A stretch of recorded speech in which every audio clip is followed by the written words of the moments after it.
What's up guys, Fi here again. Welcome back to another edition of Fi's Favorite Games. Today I'll be teaching you a card game called Coon Can. This is another one of my family's favorite games. To play Coon Can, you need between 2 and I guess 7 people. So if you're playing with between 2 and 4 people, start the game by giving everyone 7 cards. But if you're playing with 5 to 7 people, I recommend you only have 5 cards each, because otherwise there won't be enough in the middle. At the start of the game, deal out the cards, 7 to each player, and then take the top card off the deck and flip it over, and it goes here. So how Coon Can works is you have cards in your hand, and you'll put out cards on the table. The cards that you put out on the table are your points, and they're positive points. The cards left in your hand at the end of the game are negative points. The round, or the game, ends when somebody runs out of cards. So if it seems like someone's running out of cards, you don't want to be stuck with a lot of cards in your hand, because they'll all be worth negative points. So how the turns work is, let's say I dealt, so then we'll look at this person. The cards that you can put on the table have to be in groups. So there's 2 different types of groups you can put down. You can put down 3 or 4 of a kind. So you could put down 3 5s or 4 6s or something. And it has to be at least 3. You can't just put down a pair. And the other type of grouping is a ladder or a run, and they have to be of the same suit. So for example, 9, 10, jack of spades, 3, 4, 5 of hearts, things like that. With the ladder, it has to be at least 3 as well, but that can go on as long as you want. So you could have all of the hearts in one ladder if you wanted, if you are able to. For an ace can be used with other aces, of course, 3 or 4 aces. It can also be used as a 1, so you could have ace 2 3 of clubs, for example, or it could be used above a king, so you could put down queen king ace. So that's how all of the points in front of you work. That's what you're trying to make. So then on your turn, you have to start your turn by picking up a card or cards, and you end your turn by putting one card out into this middle pile. And the cards will appear one on top of the other in a line out like this. That's why I moved these cards over to here. And you'll be able to see all of the cards. So you put them here, here, here, here, here. So I'll just take this turn. If you want to pick up cards out here, you have to use the card straight away. You can't just pick it up and put something else out here. You can't just like, oh, I want the ace because it goes with my 2. I can't just pick it up and keep it in my hand. If you pick up a card from the middle, you have to play it down on the board straight away. So because I can't use the ace this turn, I'm going to draw a card. I probably should have sorted my hand, but it's quite sorted already. So here I've got all my spades together, here are my clubs. You can sort your hand into suits and also into groupings. So for example, this 9 and this 9 go together. So I have to look out for that as well. So I'm looking for another 9. But I've picked up a card and I can't play anything down. So now I throw a card out, and I'm basically looking for the card in my hand that has the least to do with the other cards. So the 4 and the 5 go together, the 9 and the 10 go together. The 2 here, I'm looking for the 3 of clubs, and I can pick up this. So I'll probably throw out either the 6 of clubs or the 3 of hearts, and I'll just choose the 3. This is not too important. And you just put it out here like this. Not like that. Like this. So then everyone can see the ace underneath, and that's the end of my turn, or this person's turn. So then it's this guy's turn. Oh, and he got really lucky. So he can use this ace because he has 2 aces in his hand, but he can't just pick up the ace, he has to pick up the ace and everything on top. So he draws these cards into his hand, and then he picks up the ace and puts it out in front of him. Now, aces in front of you are worth different points depending on how you use them. If you play aces like this, together with other aces, each of them are worth 15 points. If you play an ace, for example, like queen, king, ace, then the ace is worth 10, and all picture cards are worth 10 as well. So queen, king, ace would be worth a total of 30 points. If you use ace like ace 2, 3, then it's only worth 1 point. And the other thing with the aces are, if you're left with an ace at the end of the game, it's worth minus 15 points in your hand. So you really don't want to be stuck with aces at the end of the game. All of the other cards are just worth the same number of points as what they are. So a 3 is worth 3 points, positive or negative, depending on if you have a downer in your hand. 8s are worth 8 points. 10s are worth 10. Jack, queen, king are all worth 10. Okay, so this person picked up and put down these aces, and now they have to throw something out. They'd probably throw out the queen of diamonds, I guess. they probably won't have any use for it in this game, so it's better to get rid of it out of their hand. But it's also, you don't know if anyone else can use the queen, so you might be helping them. So it's kind of up to you if you want to keep it in your hand as negative points, or if you want to get rid of it, but then it might help someone else. But anyway, you can come up with your own strategies like that once you start playing. So they just threw out the queen, and now it's this person's turn. They have to draw a card from here. And they can't play anything out in front of them, so they must discard something. Obviously they won't discard their queen or their jacks, maybe the 8 or the 3 or the 4. Doesn't really matter. Let's say this person's just feeling greedy and they want to keep their high cards hoping they can use them, so they just get rid of their lowest card. Like that. So now this person's turn. They can't use the queen or the 3, so they draw a card. And they got the 3 of spades. And they can't play anything this turn, so let's say they just throw out their jack.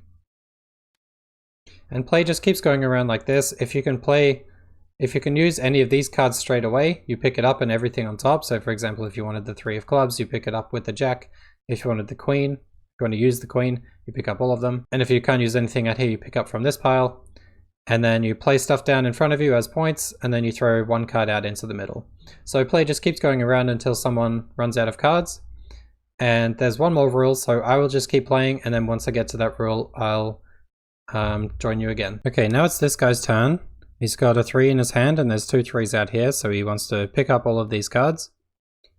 And drop down the 3, and the other 3, and this 3.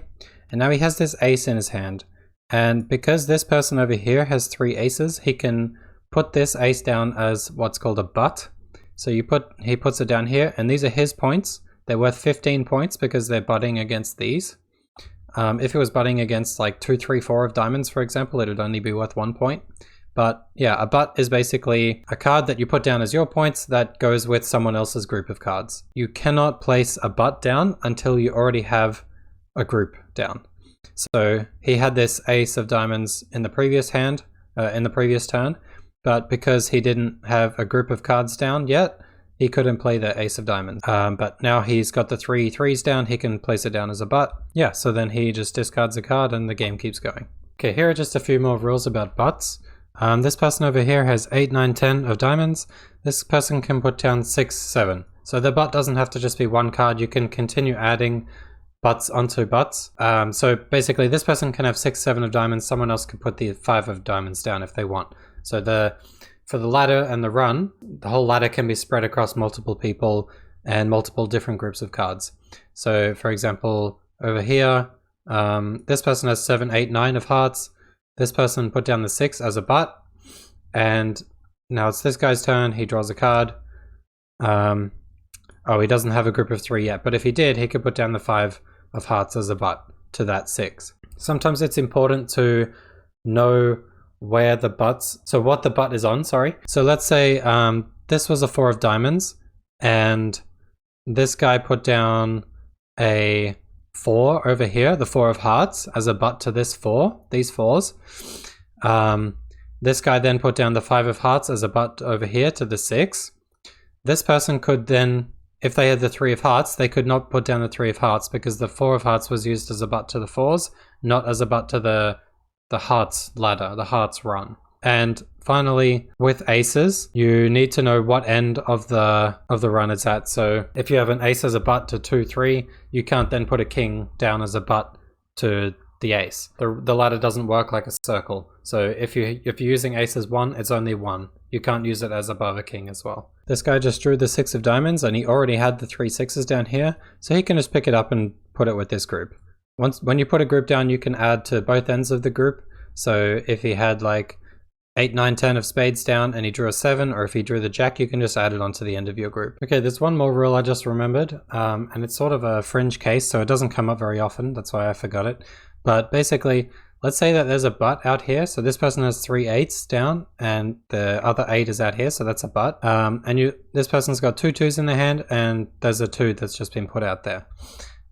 This guy cannot pick up the 8, even though he wants to use it this turn. He can't play the 8 straight away because he must have 3 cards down already. So even though there's a 2 here,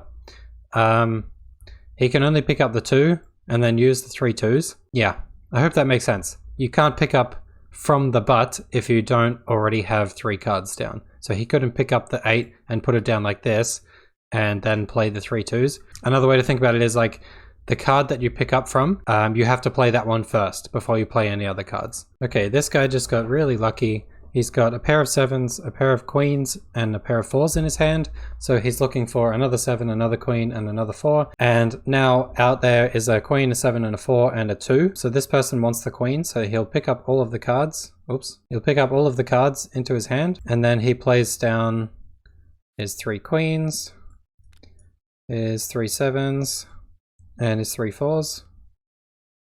And now he's got this 2 of clubs left. So he can throw this out and he's out. He's finished the round. Every turn, including on your last turn, even if you're going out, you must throw a card out into the middle. So let's say you had 2 kings in your hand and there was the last player threw out a king. You can't just pick up the king and put it down as points and that's it. You must have 1 card left over to throw out into the middle. And luckily for this person they did, so they threw out the 2 of clubs. Now the round is finished and you count up the scores. So this person had 30 here, 30 here, 21 here, so that's 81, plus 12 is 93. So this person just scored 93, and then we can look at the other people. We can look at this guy first. So they got 45 points for these, 24 points here, so that's 69 points, plus 3 is 72. So they got 72 points positive, but they were left with the 2 kings in their hand and they're worth minus 10 each.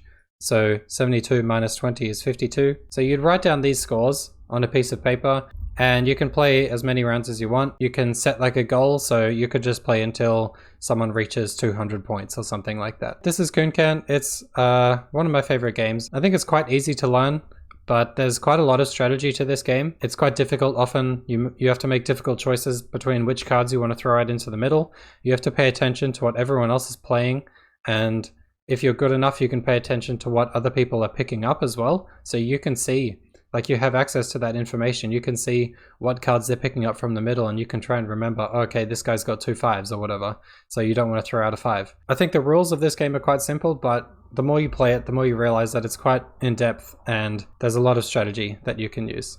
So I hope you enjoy this game. I hope you give it a go and leave a comment if you have played a similar version of this game, if you've played it by a different name. Yeah, hope you enjoyed the video and I'll see you in the next one.